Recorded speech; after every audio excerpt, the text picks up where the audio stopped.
السلام عليكم، ازيكم عاملين ايه؟ ورجعنا لكم النهارده بفيديو جديد.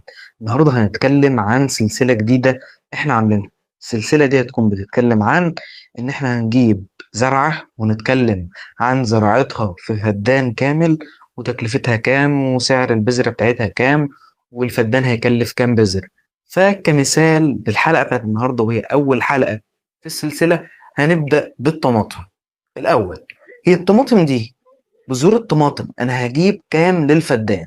اولا انت هتجيب من 100 ل 150 جرام بذور طماطم للفدان.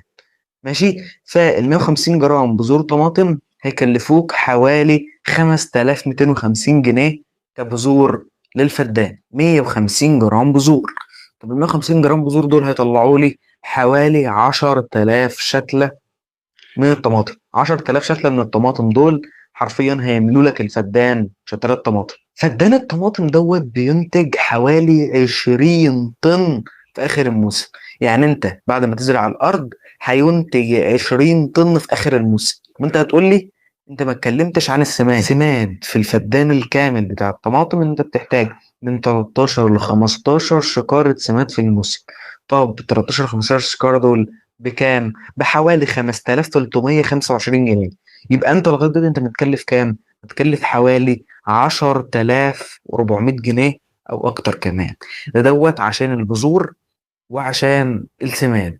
طب بعد ما يطلع لك الانتاج ما شاء الله بعد الموسم، هيطلع لك زي ما انا قلت لك كده 20 طن. ال 20 طن دول هيكسبوك في اخر الموسم حوالي 600 الف جنيه. مكسبك من الطماطم 600 الف جنيه في السنه.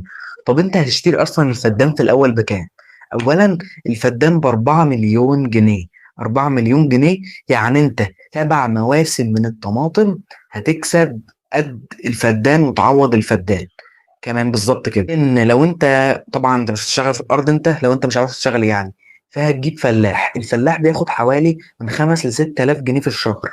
يعني الفلاح الواحد، شوف انت هتجيب كام فلاح بقى. الفلاح الواحد على موسم زراعة الطماطم اللي هو 3 شهور من البذرة للحصاد حوالي هياخد 18000 ل 20000. موسم الطماطم الفلاح الواحد بياخد حوالي 20000 جنيه.